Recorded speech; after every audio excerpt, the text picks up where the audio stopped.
संकेत कइलन, बड़े बढ़िया गीत बजौलन।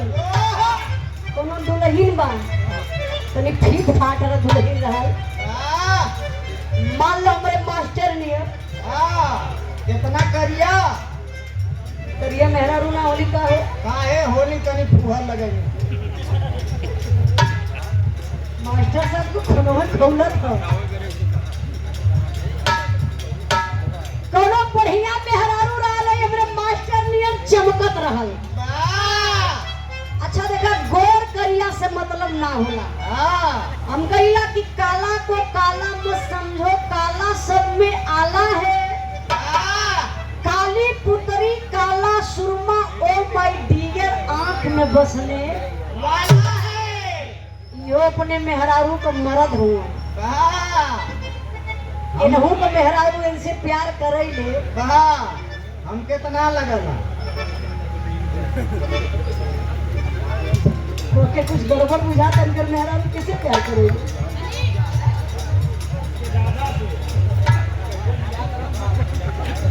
देखी कोनो बढ़िया दुल्हन बा शौराहे पे गरीब बा, एकदम बढ़िया पुड़िया का दुबनिया ना होने दादा, वही पर जाए के ऐसे पानी पूरी खाए के कोशिश करत बा।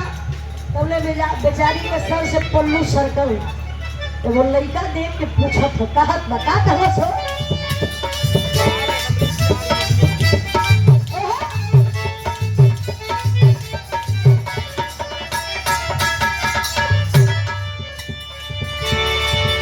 बाड़ी झामत लुकरे जा तो हरो बलमुआ हुआ कौना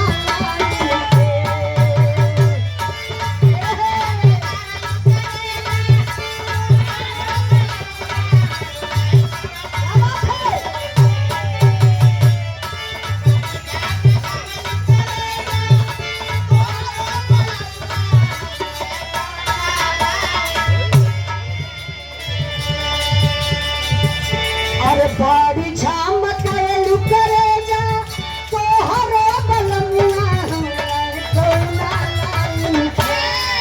रोज रोज घूमे लूंगा रोज रोज घूमे लूंगा पढ़ के नया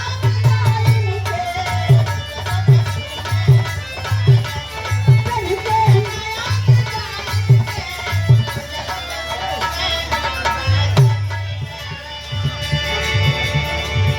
अच्छा तो देखी उहे मेहरारू नया नया डिजाइन पहिर सकले, बढ़िया बढ़िया साड़ी उहे मेहरारू पहनी जौने मेहरारू को मर्द अपने मेहरारू से प्यार करत रही। वो मेहरारू बेचारी हमेशा झंखत रहे जौने मेहरारू को मर्द या तो शराबी हो नहीं तो दूसरे के मेहरारू के चक्कर में हो। अच्छा एक बात बताइए आप लोग, सही बताइए, बरबतिया फरियाद है ना भैया, सही सही बताओ यार आप लोग के अपने मेहरारू से प्यार कर ले तरी हाथ उठाइए तो। 3-4 जने अपने मेहरारू से प्यार करेंगे, अब बकिया लोग कैसे प्यार करेंगे? वो लोग के दूसर के मेहरारू प्यार करेंगे। प्रधान जी के घर है निकली है लाठी, 4 लाठी हुई है पकड़ लेना। देखी मेहरारू का आत्मा की मरद हमार खियावे ला हमके, पियावे ला हमके, घुमावे ला हमके, पहिरावे ला हमके, सुतावे ला हमके। पॉइंट का बात है नहीं के पता है। मेहरारू जवाब दे हलस का मास्टर साहब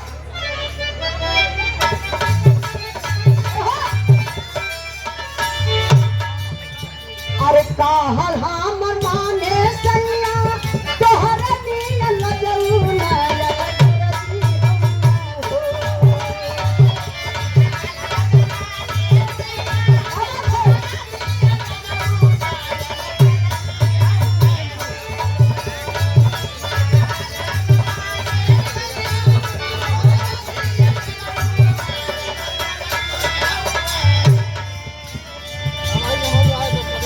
अरे काहल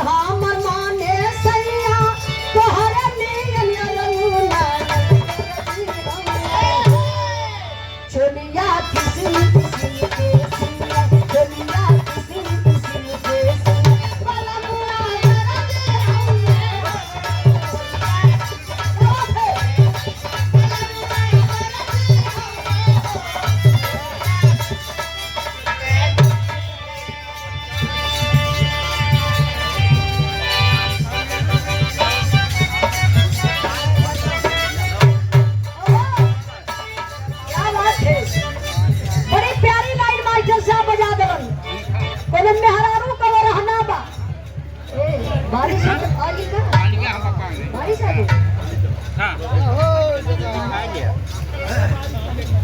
हाँ मौसम तो सही लगा था का उठा बैठी के लिए बढ़िया आप लोग बैठल नहीं बढ़िया मौसम बा मौसम का एकदम आप लोग आनंद उठाइए